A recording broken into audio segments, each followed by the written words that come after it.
For over 16 years, Plants vs. Zombies has provided vibrant tower defense thrills. The original release really grabbed my attention with its extensive adventure mode, its unlockable extras, and its substantial variety of units. With its easy to pick up mechanics, wacky premise, iconic visuals, and memorable sound design, it has had plenty of ports and spin-offs over the years. PopCap has now released Plants vs. Zombies Replanted, a game that returns to the series' roots. It adheres closely to the original game's structure while adding a handful of its own unique twists. We're reviewing the PlayStation 5 version, so we'll dive into how Plants vs. Zombies holds up 16 years later, how Replanted handles on a DualSense controller, Replanted's new modes, and whether it's a worthy package. Adventure mode's progression still feels wonderful. It's a balancing act between resource gathering and planting defenders to ward off waves of zombies. You'll pick between pea shooters, walnuts, mushrooms, cacti, and many more. Each of the 5 worlds has a twist that impacts your strategies, and each new plant you get is fun in some way. You'll naturally get into the flow and devise strategies to take out zombies and defend against their tricks. I had also forgotten just how many things there are to unlock. The 50-stage adventure mode run may take about 6-ish hours, but there's just a ton more to do between all the extra minigames, survival modes, and obtaining all of the optional upgrades, so you'll certainly get your value and then some. What really struck me was how well the audiovisual design still holds up and how it's a timestamp of the era.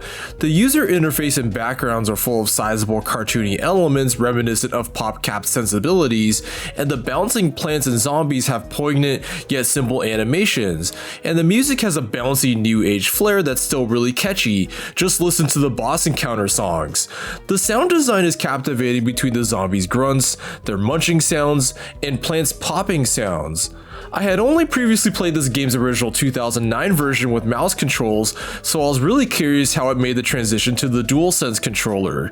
It feels quite responsive, especially as this version supports 120 frames per second. You either use the D-pad for moving along the grid, or the analog stick for fluid movement. I pretty much just use the analog stick. You can easily automatically pick up sun and move around the screen quickly as you use L1 and R1 to toggle between plants. I cleared adventure mode just fine with the controller, however, a few aspects did slightly impact my experience. From time to time, I accidentally planted something in the wrong row if I moved too quickly, which might be an issue for some other players. A few gimmick stages require you to pick up cards, which doesn't always work consistently. Another point is that the controls cover all the necessary bases, but they are not remappable. You can press L3 to speed up the game, which is a welcome addition, but I couldn't find a way to speed the game down, so I had to keep pressing L3. It feels a bit cumbersome when you're being attacked by a bunch of zombies. I wonder if L2 and R2 could have been mapped to game speed toggles or even adjusting cursor speed, but they're simply unused. These are ultimately nitpicks as the game is playable just fine, but the controller implementation still feels a bit basic. Replanted includes prior console ports, versus, and co-op modes. I didn't extensively test these modes, but the layouts function well and you can really synergize your strategies and movement in these co-op stages. Where Replanted stands apart is its permadeath mode, adventure, rest in peace, bonus levels, and cloudy day. You have to clear adventure mode in order to start an adventure rest in peace run, which resets your entire run if you game over once. And you only get one protective lawnmower rather than one on each row. It's not necessarily super overwhelming given that you can start with your full selection of plants, but some of the mini games can still throw a wrench into your run. The new environment palette swaps are kind of neat, though some of the added sound effects seem jarring. The game also features a section for bonus levels that feature quirky twists like having a map full of walnuts or having extra sun. These situations are amusing enough, but they perhaps feel more like one-off ideas compared to the existing minigames. Cloudy Day consists of a bespoke set of a dozen levels, which add another layer of challenge. You must grapple with reduced sun gain and mind-bending timed phases. You're encouraged to play more patiently, methodically, and strategically as the mode is less forgiving of mistakes and will certainly cause you to restart a few times to get your build order just right. As for more nitpicks, the game's options are unchanged from the source material except for new costume toggles.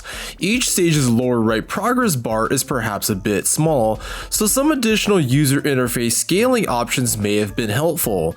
The Almanac returns, but it now also has an art gallery showing sketches and early build screenshots. However, a music gallery might also have been pretty neat as well. Plants vs. Zombies Replanted showcases how the core Plants vs. Zombies experience still holds up well today.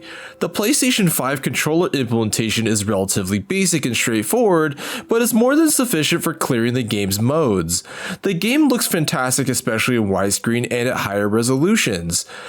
Plants vs. Zombies Replanted is a solid way for newcomers or veterans to jump into the game. However, because it closely follows the footsteps of the original, it will feel quite familiar to returning players. A sizable portion of the newly added modes are essentially challenge stages, so they may seem like relatively light additions.